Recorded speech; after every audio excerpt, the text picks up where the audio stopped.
아멘. 귀한 성악 앙상블이었습니다. 우리 교회에서 목소리로 잘난 세 분이 나와서 하나님께 찬양을 드렸습니다. 우리가 그만큼 목소리가 안 되니까 열등감을 느껴서 잘난 체하네 이렇게 할 수도 있습니다. 질투하는 거죠. 그러나 반대로 생각하면 이렇게 잘난 사람이 있어서 하나님께 찬양 드릴 수 있는 것, 그런 사람을 우리 교회에 가지고 있는 것이 얼마나 기쁘고 또 감사한지 모릅니다. 교회 안에 있는 모든 사람은 다 귀합니다. 왜냐하면 하나님의 자녀이기 때문입니다. 오늘 귀한 찬양 들려준 우리 세 분께 다시 한번 감사 또 기쁨의 박수 보내도록 하겠습니다.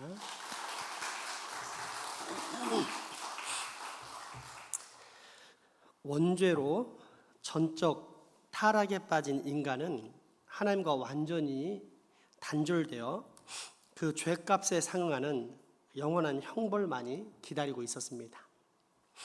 이때 죄값을 치르고 의와 생명을 획득하여 사람에게 돌려주므로 하나님과 사람을 다시 연합케 하신 중보자가 있습니다. 예수 그리스도입니다. 그렇다면 이 중보자로 인해 누구나 다 구원받습니까? 아닙니다. 참된 믿음을 가진 사람만 구원을 받습니다. 이때 참된 믿음이란 단순한 지식이나 기독교의 캐치프레이즈처럼 여겨지는 예수 믿으면 구원받는다는 문장을 받아들이는 부적 같은 믿음이 아닙니다. 지식과 확신의 암, 곧 히브리어 야다가 의미하는 부부가 서로 육체적이고 정서적으로 깊이 알아가는 것처럼 하나님을 전인적으로 알아가고 순종하는 관계를 말합니다. 성경은 이 믿음이 바로 복음의 반석 위에 세워진 참믿음, 구원받는 영생의 믿음이라고 합니다. 이러한 영생의 믿음이 여러분에게 있습니까? 아니면 내가 가진 믿음이 참 믿음인지 아닌지 아직도 잘 모르겠습니까? 때문에 447년 전 하이델베르크 요리문답의 총집필자이자 책임자인 자카리우스 우르시누스는 성도들에게 다음과 같은 6개의 명확한 기준을 제시했습니다. 하나씩 읽어볼 텐데 특별히 마지막 6번째는 천천히 잘 읽어보시기 바랍니다. 오늘 설교와 통하기 때문입니다. 성경에 포함된 모든 내용이 사실이라는 것과 하나님으로부터 왔다는 사실을 믿는다. 복음과 성경에 게시된 내용들을 확실히 믿고 받아들이지 않을 수 없는 심정이 된다. 은혜의 약속, 즉 그리스도로 말미암는 값없는 죄 사함과 의와 영생에 대한 약속을 받아들이며 자기 자신에게 구체적으로 적용시킨다. 아들을 믿는 자는 영생이 있고 위와 같은 확신을 갖고서 현재 하나님의 은혜를 신뢰하며 누리고 기뻐하면서 또한 그로 말미암아 미래의 선에 대해서도 다음과 같이 신뢰하게 된다. 지금 하나님께서 나를 사랑하시사 그런 큰 복들을 베푸시니 영생에 이르도록 나를 끝까지 보존하실 것이다. 하나님은 불변하시고 그의 은혜 베푸심에는 후회가 없기 때문이다. 이런 모든 은택들을 바라볼 때 마음속에 기쁨이 일어나며 또한 모든 지각에 뛰어난 양심의 평안이 이어진다. 마지막으로 참 믿음을 가진 사람은 단 하나의 예외도 없이 하나님의 모든 계명들을 순종하기를 진정으로 사모하게 되며 또한 하나님께서 그로 하여금 무슨 일을 당하게 하시든지 기꺼이 인내로 견디기를 원하게 된다. 그러므로 의롭다 칭함을 받은 바 참 믿음을 소유한 자는 세상과 마귀의 반대에 전혀 굴하지 않고 자기에게 요구되는 일을 묵묵히 수행한다. 참되게 믿는 자는 이 모든 일들을 스스로 체험하며 또한 이런 일들을 스스로 체험하는 자는 참되게 믿는 자이다. 아멘. 여러분에게 믿음이 있는지 없는지 확인할 수 있지 않겠습니까? 이것이 지난 시간까지의 설교 요약인 하이델베르크 제20, 21 문답입니다. 그렇다면 아담으로 말미암아 모든 사람이 멸망한 것과 마찬가지로 또한 그리스도로 말미암아 모든 사람이 구원을 받습니까? 아닙니다. 참된 믿음으로 그리스도의 몸의 지체로서 접붙임을 받고 또한 그리스도의 모든 은덕을 받아들이는 사람들만 구원을 받습니다. 아멘. 참된 믿음이란 무엇입니까? 참된 믿음은 하나님이 자신의 말씀 안에서 계시하는 모든 것이 참이라고 분명하게 인식하는 것뿐만 아니라 또한 그 말씀을 마음으로 확신하는 것입니다. 그리고 참된 믿음은 성령님이 복음을 통해 내 안에서 다음 사실을 확신하게 하시는 것입니다.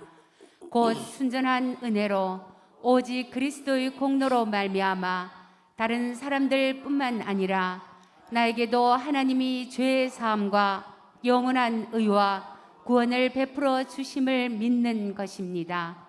아멘. 그러면 이제 우리에게 필요한 것은 믿음의 내용입니다. 참 믿음이 무엇인지 배웠으니 이제는 무엇을 믿어야 하는지에 관한 내용을 알아야만 합니다. 그 내용이 사도신경에 다 들어 있습니다.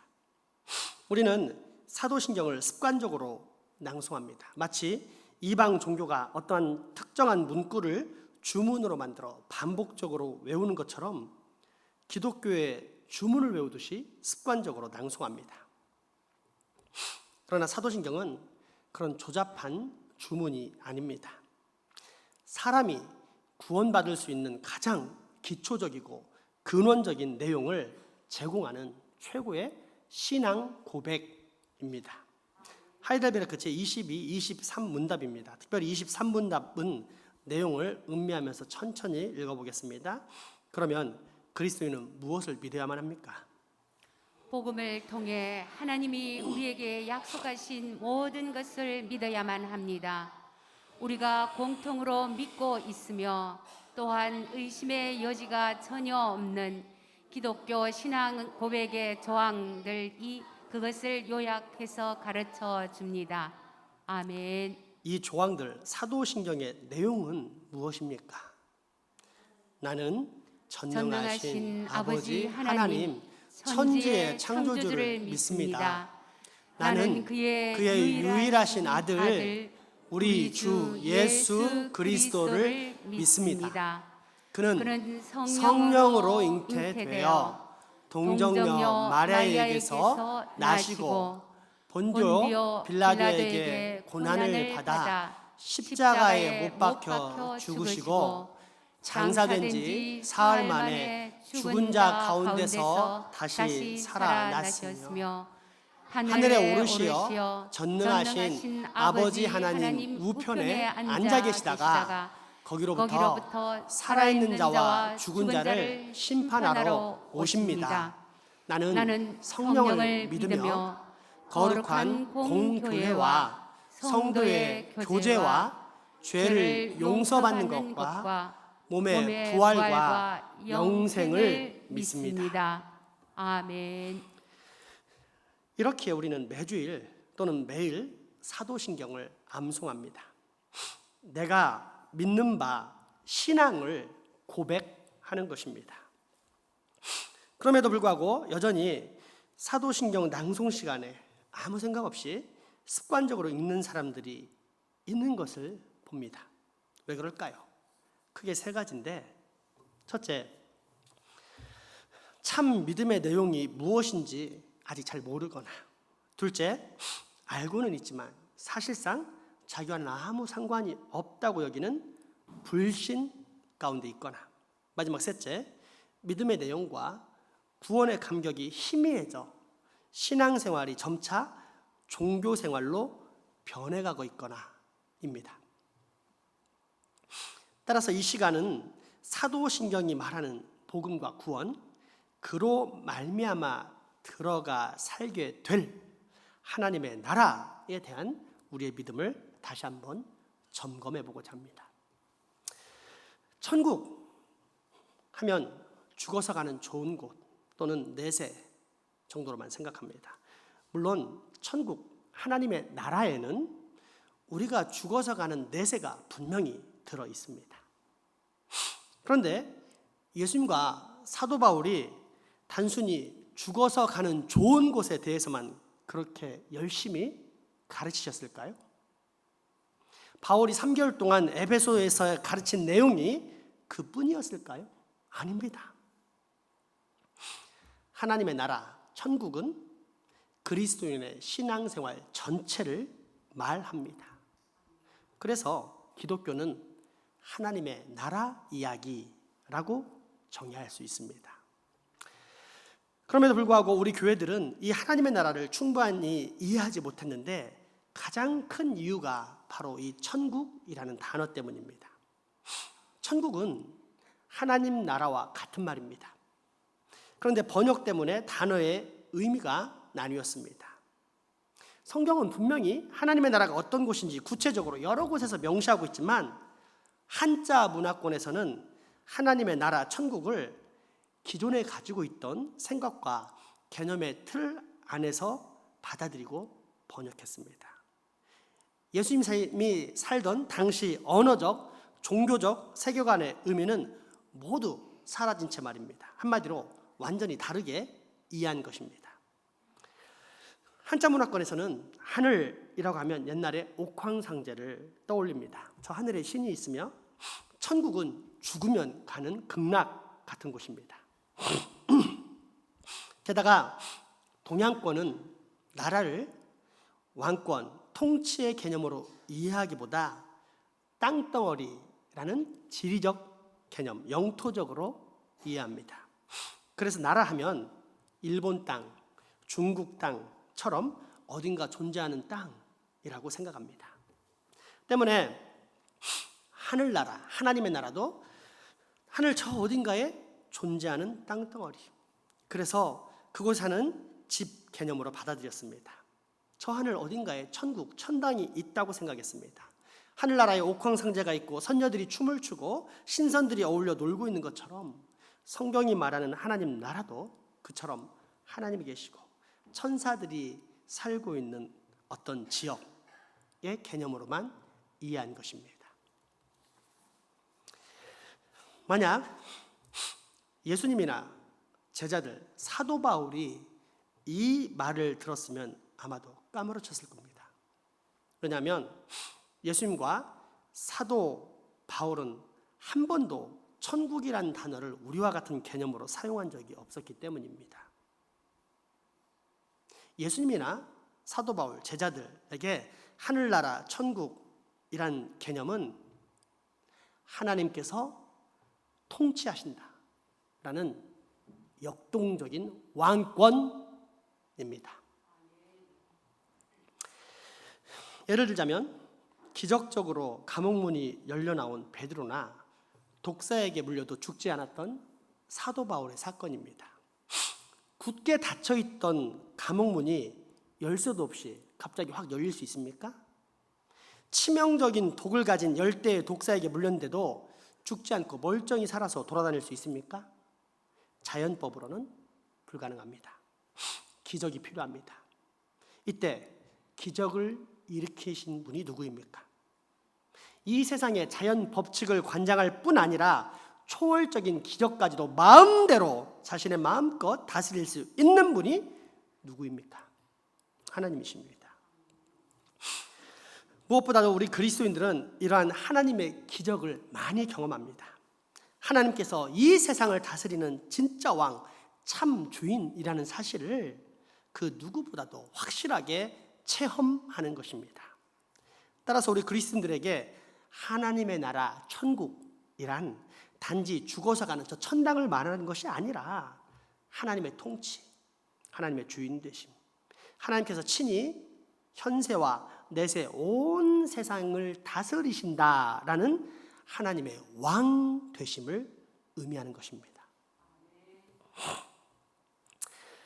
그러나 이 사실을 몰랐기에 한국교회는 신앙생활 전반에 너무도 큰 문제를 지금까지 일으켜왔습니다. 물론 바르게 아는 사람도 있었겠지만 대부분의 교인들이 하나님의 나라를 잘 몰랐습니다. 천국, 천당이란 말은 그저 죽어서 가는 내세적인 것으로만 알고 있었습니다. 하나님의 다스림이라는 왕권의 개념으로 이해하지 못한 것입니다. 요즘 한국 사회에서 교회가 욕을 먹고 기독교의 운신폭이 좁아지는 부끄러움을 당하는 이유도 바로 이것입니다. 만약 우리 신앙의 선배들이 천국을 죽어서 가는 천당의 개념이 아닌 하나님의 왕권이라고 제대로 가르쳤다면 지금 한국 기독교는 훨씬 더 성숙했을 것입니다. 그리고 이처럼 왕 대신 하나님의 다스림을 받고 살아가는 삶을 신앙생활이라고 합니다. 사도 바울이 에베소 교회에서 하나님 나라를 강론하고 권면했을 때 마음이 굳어가지고 순정치 않는 사람이 있었다고 합시다. 그 말은 곧 예수 믿고 하나님의 다스림을 받으세요 라고 했더니 하나님의 통치를 거부했다는 말과 동일합니다. 그렇다면 예수님을 믿겠습니다 라는 의미는 무엇입니까? 바로 예수님의 다스림에 순종하며 따르겠습니다 라는 뜻입니다. 이런 사람을 우리는 그리스도인이라고 부릅니다. 교회 다니는 사람, 그리스도인일 수도 있고 아닐 수도 있습니다. 확실한 건 교회 다니기 때문에 교인입니다. 교인은 그리스도인이 아닙니다. 그리스도인은 어떤 사람입니까?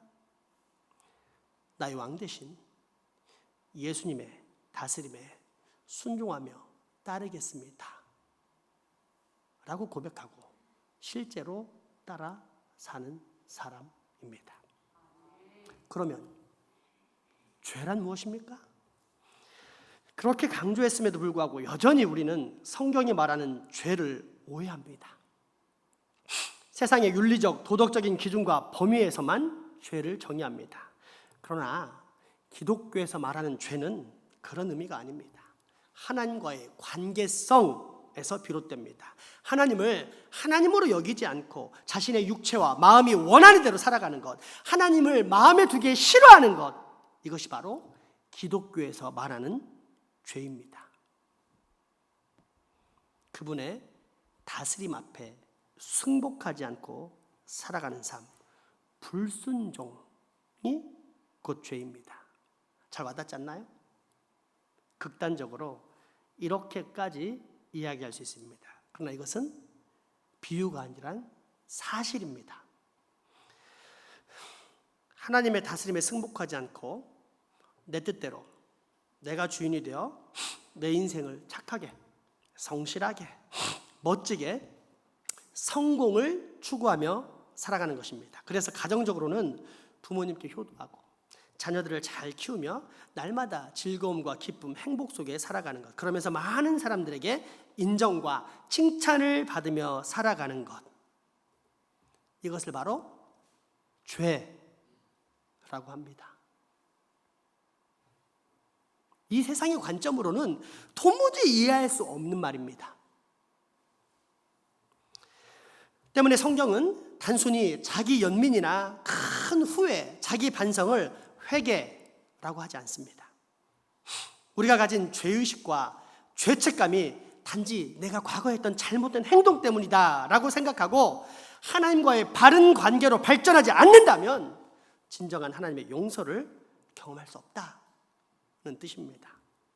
즉 하나님의 통치에 순종하지 않고 내가 내 인생의 주인 노릇하는 것이 죄라는 개념이 들어와야 비로소 내가 주님 앞에서 죄를 지었습니다 라는 것이 무엇을 의미하는지 알 수 있다는 말입니다. 또한 그래야만 이처럼 큰 죄인인 내가 용서받을 수 있는 유일한 길이 십자가의 사랑이라는 것도 이해할 수 있습니다. 그리고 이때서야 비로소 참 신앙의 방법도 깨닫게 됩니다. 왜 우리가 끊임없이 주님과 교제를 해야 하고, 왜 날마다 말씀을 묵상하고 주님의 음성을 들어야 하는지 알 수 있게 됩니다. 왜요? 하나님의 통치를 제대로 받기 위해서입니다. 거듭났다는 말도 똑같습니다. 거듭났다라는 말은 주인이 바뀌어 다시 태어났다는 말입니다. 내가 나를 주인 삼지 않고 새로운 주인, 새로운 왕 대신 예수님을 모시고 사는 새로운 피조물이 되었다라는 뜻입니다. 그렇다면 구원받았다는 말은 무슨 말입니까? 하나님을 하나님으로 여기지 않고 하나님을 떠나 죄 가운데 살던 우리 삶은 매우 자유로운 것처럼 보였으나 실제로는 어둠의 권세인 사탄의 지배를 받고 있었습니다. 그런 우리가 구원을 받았다는 말은 영원한 심판과 형벌과 저주가 있는 죄의 세력, 죄의 권세로부터 벗어나 하나님의 통치 아래로 옮겨졌다는 뜻입니다. 쉽게 말하면 구원은 죄악의 늪에서 구출받은 것입니다. 그래서 이제 하나님과 새로운 관계를 맺게 된 것. 관계, 행위가 아니라 하나님과의 올바른 관계를 맺게 된 것. 이것을 구원받았다라고 말합니다. 내 마음대로 사는 자아중심의 삶. 내가 나를 다스렸던 죄악의 삶에서부터 벗어나 이제 하나님의 통치, 그분의 아들 예수 그리스도의 다스림을 받는 삶으로 옮겨졌다는 뜻입니다. 그러면 이제 물어보겠습니다. 여러분은 구원 받았습니까? 저는 지금 하나님의 다스림을 받으며 살아가고 있습니다 라고 대답한다면 구원을 받은 것입니다. 그러나 내가 아무리 교회 생활에 열심을 내고 봉사한다 할지라도 여전히 내 뜻대로 생활하고 내 고집을 주장하며 주님의 다스림을 전혀 받고 있지 않다면 안타깝지만 구원을 못 받은 것입니다. 만약 우리가 구원과 이를 통해 들어가는 하나님의 나라를 올바로 이해하면서 주님의 뜻에 순종했다면 지금쯤 우리 모두는 참으로 성숙한 신자들이 되어 있었을 것입니다. 그러나 안타깝게도 오늘날 많은 이들이 주님의 다스림을 받기보다는 그저 눈에 보이는 율법적인 신앙생활, 교회 생활로 만족합니다. 하나님을 알기는 하지만 하나님을 하나님으로 여기지는 않는 삶, 하나님을 왕으로 모시며 순종하기보다는 여전히 내 판단과 내 틀을 고수하며 삽니다. 여전히 자신이 정한 세계에서 자기 마음대로 삽니다. 자신의 세계에 예수님이 들어오는 것을 경계합니다. 검열합니다. 마스크를 쓰면 들어오게 하고 마스크를 쓰지 않으면 들어오지 못하게 합니다. 내 안전, 내 행복에 방해가 되기 때문입니다. 입술로는 주인님이라고 부르지만 실제 생활 속에서는 자신의 기준과 범위라는 칼로 예수님을 이리저리 난도질을 하고 있는 것입니다. 얼마나 끔찍한 현실입니까? 때문에 주님은 이러한 외식주의, 형식주의, 율법주의자들의 최후에 대해 그에 상응하는 무서운 심판을 선포하시는데 마태복음 20장의 말씀입니다. 이러므로 그들의 열매로 그들을 알리라.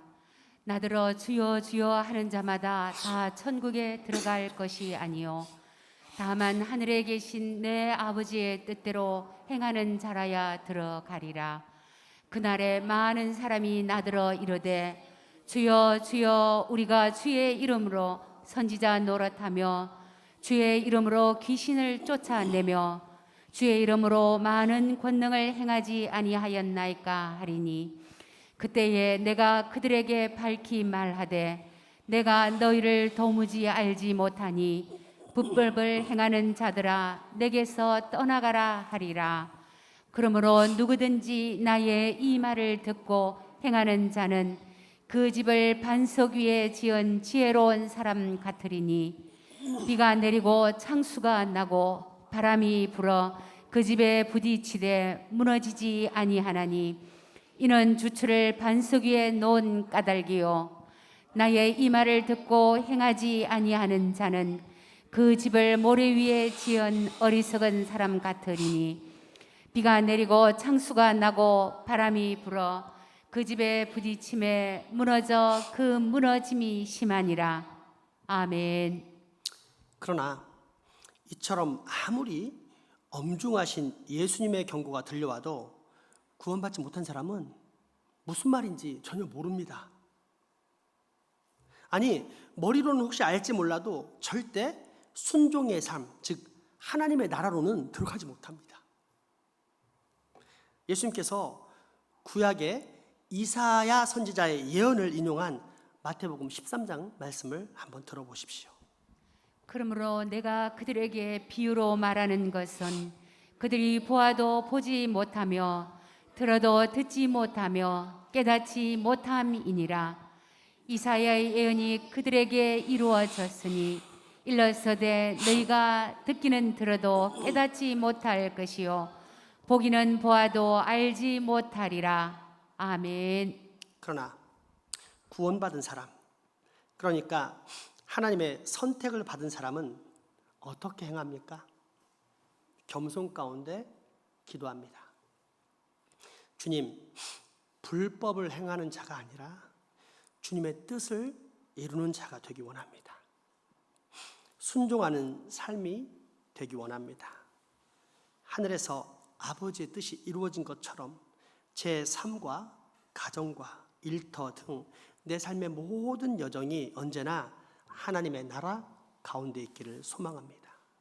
주님, 저를 다스려 주옵소서. 이렇게 기도합니다. 왜냐하면 하나님의 나라는 세상 그 어떤 것과도 바꿀 수 없을 뿐 아니라 비교할 수조차 없는 절대적 가치이기 때문입니다. 예수님은 이러한 하나님의 나라를 가르치면서 하나님의 나라는 밭에 감추어진 보화와 같다라고 하셨습니다. 유대인들은 외란뿐 아니라 내란까지 전쟁을 많이 경험합니다. 그래서 피난 생활도 자주 할 수밖에 없었습니다. 이때 어떤 가장이 피난을 떠나기 전에 다시 돌아와 사용할 생각으로 항아리 같은 데다가 금은보화 자신의 전 재산을 잔뜩 넣고 자기만 아는 장소에 땅에 파묻고 갑니다. 그런데 그만 피난길에 죽어버립니다. 금은보화가 묻은 항아리가 어디에 있는지 아는 사람이 사라진 것입니다. 시간이 한참 흘러 그 땅을 소작하던 가난한 농부가 밭을 일구다가 이 항아리를 발견했습니다. 대충 보아도 최소 10억은 되어 보입니다. 그냥 가져가려 하니 도둑질입니다. 하기에 밭주인에게 그 땅을 팔 수 있냐 물어봅니다. 그랬더니 주인이 500만 원밖에 안 되는 땅인데 1000만 원 주면 팔겠다. 소작농이 집에 와서 자기 집 전 재산을 탈탈 털어보니까 950만 원. 옆집에 가서 50만 원 빌립니다. 소작농이 전 재산을 들이고 빌린 돈을 가지고 그 밭을 샀을까요? 안 샀을까요? 그 1000만 원이 아까웠을까요? 하나도 아깝지 않았습니다. 왜냐하면 밭에 묻혀있는 보화의 가치가 훨씬 더 큰 값이 된다는 걸 알기 때문입니다. 이처럼 하나님의 통치를 받고 사는 사람 또한 마치 밭에 감추어진 보화를 구하는 것처럼 세상 그 어떤 것을 다 주어서라도 하나님의 나라를 사려고 합니다.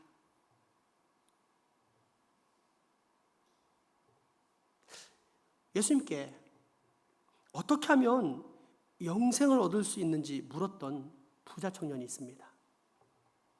그는 예수님께서 말씀하신 모든 계명을 다 지켰습니다. 안 한 것이 아무것도 없습니다. 지금 시대로 따지면 이 시대의 의인입니다. 그런데 예수님께서 흡족해 하시는가 싶더니 마지막으로 한 가지 부탁을 하십니다. 네가 한 가지가 부족하다. 너 한 가지만 하면 원하는 거 다 가질 수 있다.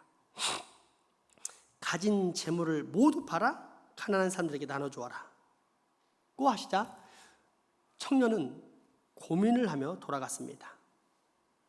자기가 가진 재물과 자기가 예수님께 요청한 영생을 비교하고 저울질한 것입니다. 만약 그 영생을 얻기 위해서 자기 재산 가운데 일부를 내고 사라고 했다면 그 청년은 선뜻 샀을 것입니다. 그런데 자신의 전부를 내라는 말은 따를 수 없었습니다. 가진 돈이 100억인데 이 100억을 다 내야만 한다면 낼 수 있을까요? 10억이라면 혹 몰라도 100억은 불가능했습니다. 100억이 가져다주는 안정감, 삶의 보장을 포기할 수는 없었기 때문입니다. 그리고 결국 재물을 선택했습니다. 돈이 자신을 보장해 주리라고 믿은 것입니다. 그에게도 믿음이 있었지만 그 믿음은 구원받는 믿음이 아니라 우상을 사랑하는 가짜 믿음. 그럼에도 불구하고 회당에 다니면서 모든 계명을 잘 지켰기에 구원받을 수 있지 않을까라는 유사한 믿음 속에 살아가고 있었던 것입니다. 부자 청년에게 최고의 가치는 무엇일까요? 부자 청년이 진짜 가치로 여긴 것, 최고의 가치로 여긴 것은 무엇이었다는 뜻입니까? 하나님의 나라였습니까? 아니면 돈이었습니까? 그렇다면 이 사람은 구원을 받았을까요? 더 정확히 말하자면 이 사람이 하나님 나라에 거하여 살면서 온전한 하나님의 통치, 평생 하나님께 다스림을 받는 삶을 살았을까요?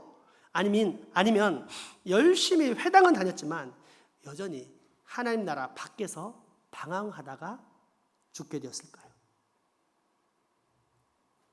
그래서 부자가 돈 있는 자, 좀 넉넉하다 생각하는 자, 이것이면 평생 잘 살 수 있다라고 생각하는 사람들이 하나님의 나라에 들어가기가 낙타가 바늘구멍에 들어가는 것보다 더 어렵다라고 말씀하신 것입니다. 그리스도인은 삼위일체 하나님 한 분의 통치에 순종하며 그분의 사랑으로 살아가야 할 자이지 재물이 가져다주는 보장과 안정감으로 살아가는 자들이 아닙니다. 그렇게 참 그리스도인은 인생의 소유권과 결정권을 하나님께 드리고 그분 앞에 무릎을 꿇습니다. 내 인생을 책임져 주실 하나님, 내 인생의 미래가 하나님의 손에 있음을 믿고 의뢰합니다. 그리스도인은 하나님의 나라가 어떤 값을 치르더라도 반드시 소유해야 할 절대적 가치요, 결코 흥정의 대상이 아니라는 사실을 확실히 알고 있는 사람입니다.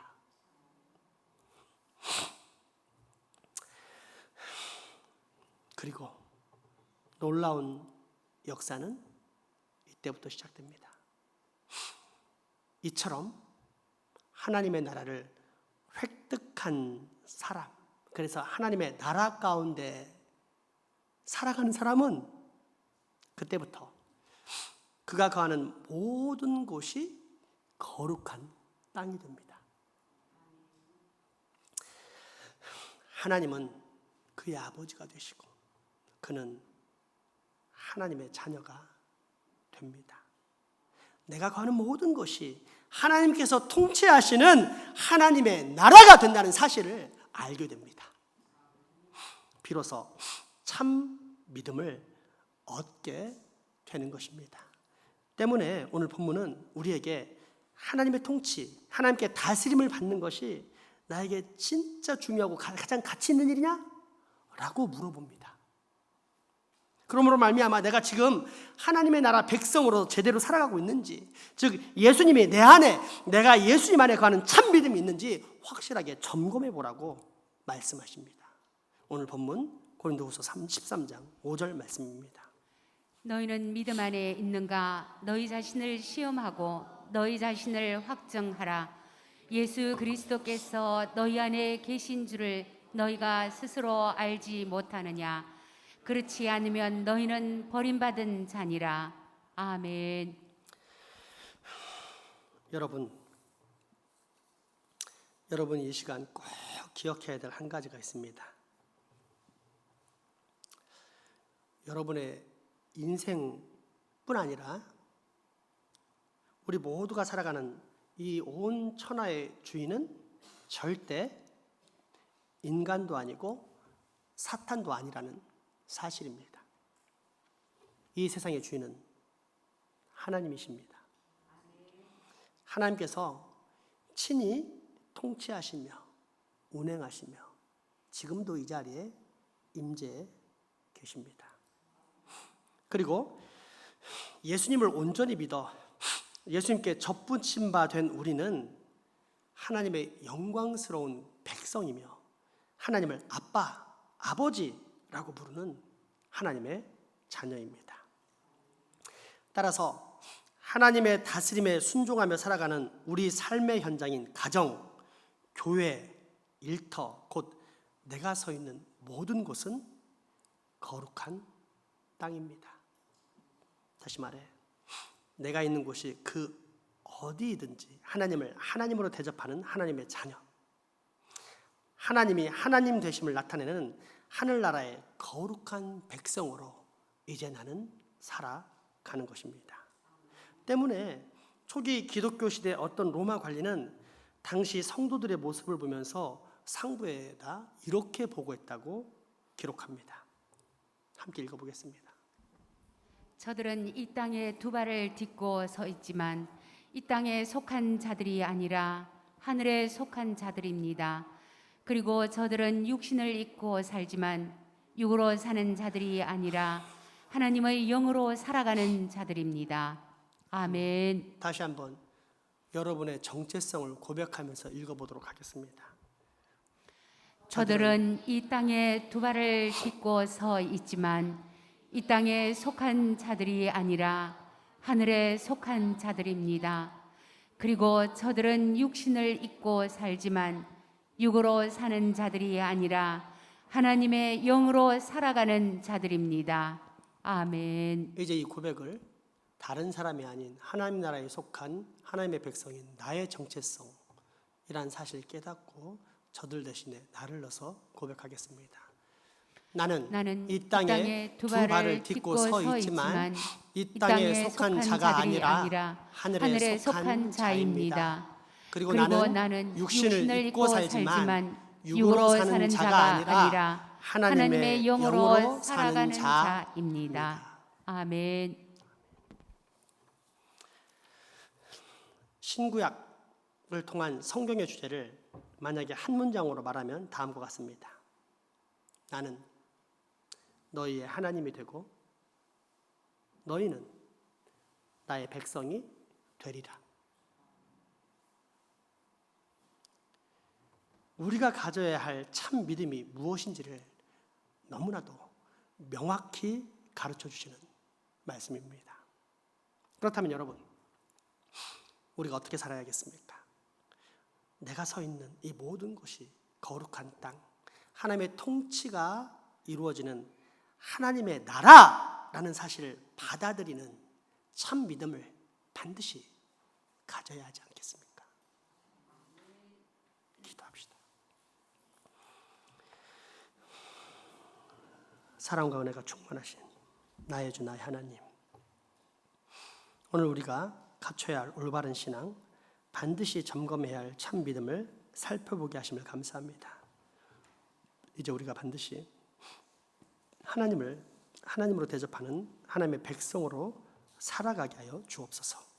하나님의 나라가 저 멀리 있는 곳이 아니라 내가 선 곳 바로 이 땅, 내가 가는 모든 것이 하나님의 나라임을 깨닫고 내가 다니는 그 모든 것을 거룩한 땅, 하나님의 통치가 이루어지는 하나님의 나라로 만들어가는 참 믿음의 삶을 꼭 살아가게 하여 주옵소서. 예수님의 이름으로 기도합니다.